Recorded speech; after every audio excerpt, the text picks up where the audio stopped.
अब आपके सामने नेक्स्ट जो क्वेश्चन आता है वो रेट कांस्टेंट की यूनिट पर बेस्ड आता है। ऐसा कोई साल नहीं हुआ जिस बार आपको रेट कांस्टेंट की यूनिट पर बेस्ड क्वेश्चन ना पूछा गया हो।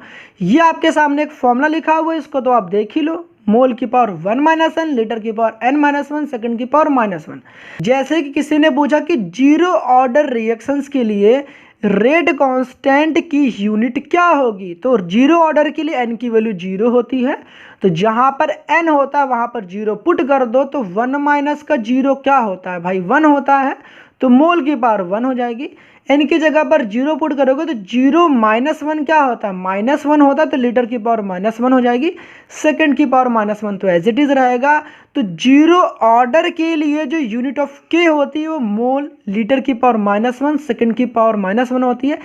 प्लीज ये सारे ही यूनिट याद कर लेना कि जीरो ऑर्डर के लिए जो रेट कांस्टेंट होता है ना वो मोल, लीटर की पावर -1, सेकंड की पावर -1 होता है। दूसरी चीज आती है कि जो रेट होता है वो इक्वल होता है के रिएक्टेंट की कंसंट्रेशन की पावर 0। दैट मीन्स क्या हुआ कि जो रेट होती है रिएक्टेंट की कंसंट्रेशन पे डिपेंड नहीं करती है, इस वजह से लिखा गया है रिएक्टेंट की कंसंट्रेशन की पावर 0। तो यहाँ पर आपसे पेपर में जब पूछे कि जीरो ऑर्डर को डिफाइन करो तो आप लिख देना कि जीरो ऑर्डर रिएक्शंस ऐसी रिएक्शंस होती हैं जो कि रिएक्टेंट की कंसंट्रेशन पे डिपेंड नहीं करती हैं। तीसरा आपके सामने जो के का रेट कांस्टेंट का जो जीरो ऑर्डर का फॉर्मूला होता है ना वो ये होता है कि R0 माइनस का R/T।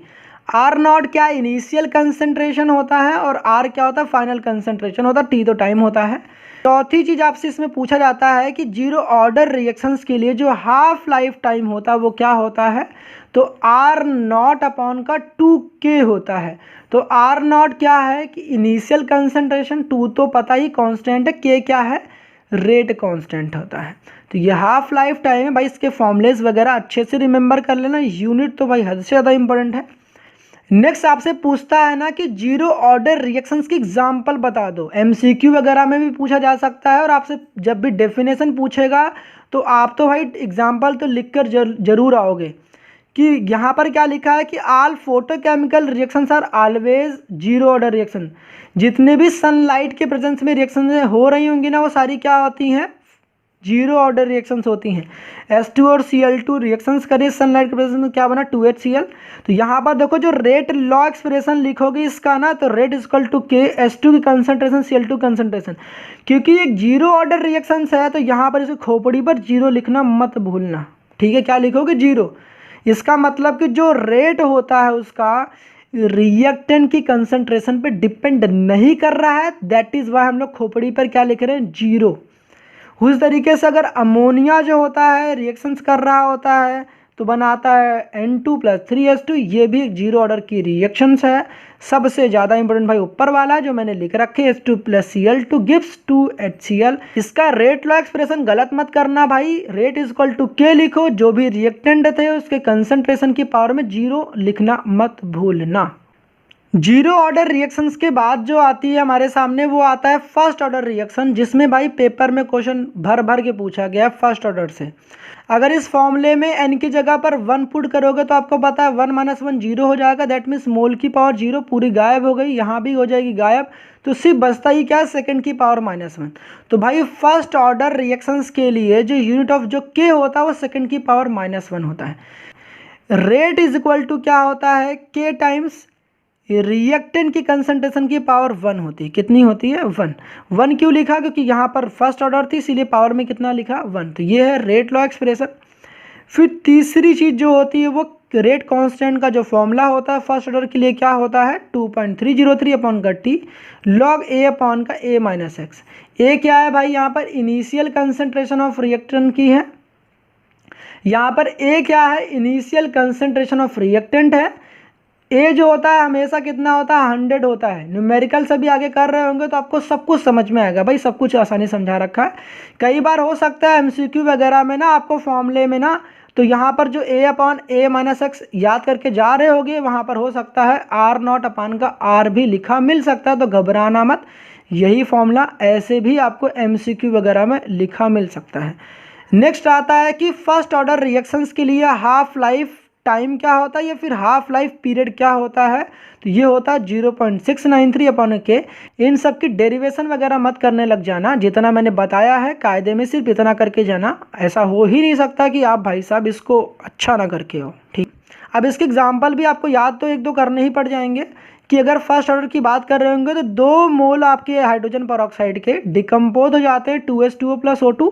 यहाँ पर जो रेट लॉ लिख रहे होते KH2O की पावर 1, देखो यहाँ पर 2 था ना, हम लोगों ने खोपड़ी पर 2 लिखा क्या ना, बिल्कुल नहीं लिखा। तो आपको ये पता है ना, जो ये 1 और 2 आते भी है ना ये रिएक्शंस में, रेट लॉ एक्सप्रेशन में जो ये 1 आया है ना, ये एक्सपेरिमेंटल डेटा है, हम लोगों ने अपने मन से नहीं लिखे हैं। यहाँ वाला 2 तो बिल्कुल छापने का कोशिश भी मत करना, ठीक है। तो रेट इज इक्वल टू क्या हो जाएगा, KH2O2 की पावर 1, ठीक है। अब आपके पेपर में अगर डेफिनेशन पूछे ना फर्स्ट ऑर्डर रिएक्शन की, तो क्या लिखोगे कि जो फर्स्ट ऑर्डर रिएक्शंस होती हैं रिएक्टेंट के इनिशियल कंसंट्रेशन पे डिपेंड नहीं करती हैं। यही लिख कर आना है कि the first order reaction does not depends upon the initial concentration of reactant.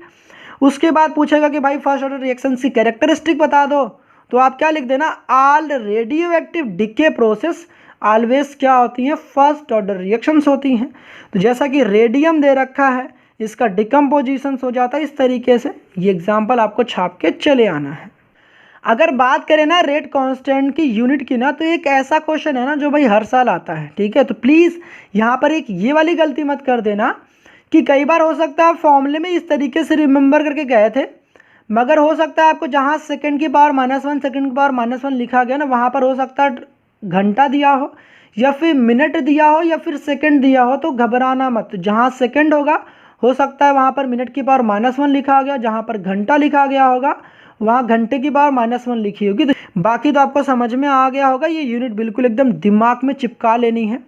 अगर आपके सामने क्वेश्चन आएगा ऐसा कि identify the order of reactions if K is equal to इतना, तो आपको K की वैल्यू गिवन होगी, आपको ऑर्डर आइडेंटिफाई करना होगा। बड़ा ही सिंपल है, आपको जैसे ही यूनिट दिखे ना तो आप सीधे इस पर गोली मारना स्टार्ट करो। कैसे, आप देखो कि यार ये फॉर्मूलाज मैंने कहाँ लिख रखे, लीटर की पावर देखो यहाँ पर 1 है, मोल की पावर -1, एस की पावर -1, यहाँ पर तो लीटर की पावर -1 हो गया ना। हम लोगों ने कौन सा फॉर्मूला पढ़ा था, मोल की पावर -1 लीटर की पावर 1, लीटर की पावर 1 देखो यहीं पर तो है, सेकंड की पावर -1, दैट मीन्स ये कौन सी ऑर्डर है, ये है सेकंड ऑर्डर।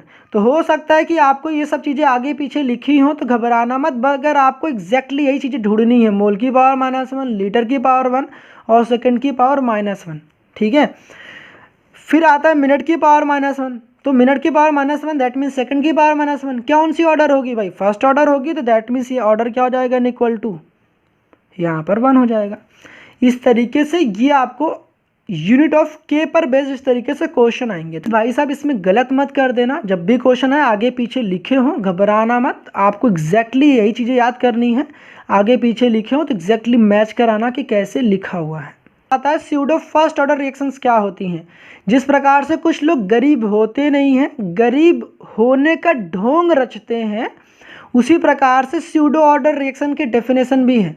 कुछ रिएक्शनें जो होती है फर्स्ट ऑर्डर की होती तो नहीं है, मगर they behaves as a first order reactions. तो यहाँ पर वही लिखा गया है, pseudo first order reaction is not first order but behaves as a first order. उसे हम क्या बोलते हैं, pseudo first order reaction.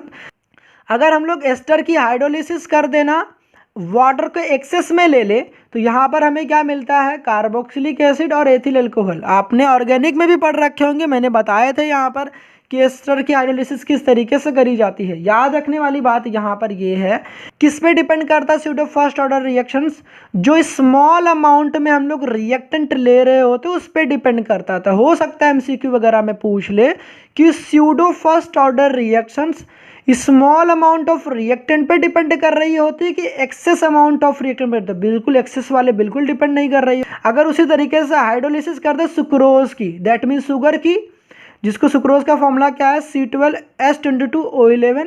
Water को यहाँ भी हम लोगों ने एक्सेस में ले रखा है, ग्लूकोज एंड फ्रक्टोज बन रहे होते हैं।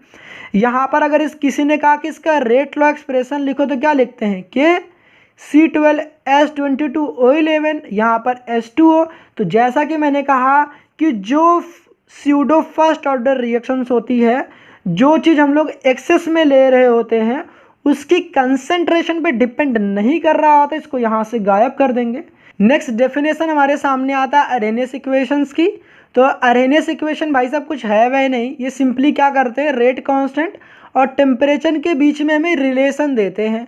तो आपके सामने फॉर्मूला लिखा हुआ है K इक्वल टू ए ई की पावर माइनस का ई ए अपॉन का आर टी। ई ए क्या है भाई साहब, ये एक्टिवेशन एनर्जी है, और कैपिटल ए क्या है, प्री एक्सपोनेंशियल फैक्टर या फ्रीक्वेंसी फैक्टर या फिर इसी को अरेनियस फैक्टर के नाम से भी जानते हैं। ये वाला फॉर्मूला भाई सुपर डुपर इंपॉर्टेंट है, तो इसका न्यूमेरिकल अभी आगे हम लोग लगा रहे होंगे, इसको याद कर लेना। Log K2 upon K1 is equal to E A upon का 2.303 आर T2 माइनस का T1 अपॉन का T2 इंटू T1। K1 क्या है, रेट कांस्टेंट है, टेम्परेचर T1, टेम्परेचर T1 पर जो रेट कांस्टेंट है वो K1 है, टेम्परेचर T2 पे जो रेट कांस्टेंट है वो K2 है, जो R होता है वो गैस कांस्टेंट होता है जिसकी वैल्यू कितनी होती है 8.314 joule mole inverse kilo inverse होती है। जब भी क्वेश्चन में हम लोग यहाँ पर सॉल्व कर रहे होंगे ना, R की वैल्यू तो आपको पता है, इसको इतना रखेंगे, सॉल्व वगैरह नहीं करेंगे। 2.303 R को हम लोग डायरेक्टली क्या लिख लेंगे, 19.15 लिख रहे होंगे क्वेश्चन में।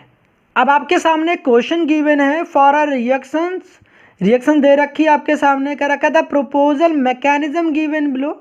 आपको दो स्टेप दे रखे हैं, H2O2 I माइनस के साथ रिएक्शंस करता है, H2O प्लस IO माइनस बनाता है, यहाँ पर स्लो लिख रखा है। उस तरीके जो ये IO माइनस बनता है उससे ये जो है फिर से रिएक्शन करता है H2O2 के साथ, क्या बनता है, H2O plus I minus O2, ये फास्ट है। पूछा गया है कि right the rate law for reactions, तो हम लोगों ने जाना था कि जो स्लोवेस्ट स्टेप होती है वो हमारी रेट डिटरमाइनिंग स्टेप होती है। दैट मीन्स हमारा सारा फोकस किस पर होना चाहिए, इधर वाले पर होना चाहिए। हमने कहा था आपसे आपका सारा फोकस स्लोवेस्ट स्टेप पे होना चाहिए, तो दैट मीन्स ये हमारा स्लोवेस्ट स्टेप हो गया। तो rate is equal to K times लिखेंगे, H2O2 लिखेंगे और यहाँ पर I माइनस लिख देंगे। किसी ने पूछा इसकी ऑर्डर ऑफ रिएक्शंस क्या होगी, तो यहाँ पर पावर 1 है, यहाँ पर पावर 1 है, तो 1 + 1 कितना हो जाएगा, 2 हो जाएगा। फिर आपसे पूछा गया कि out of step 1 and 2 which one is rate determining step, तो आपको पता ही चल गया step 1 is slow step, that is why this is rate determining steps. I hope समझ में ये वाला भी क्वेश्चन आ गया होगा।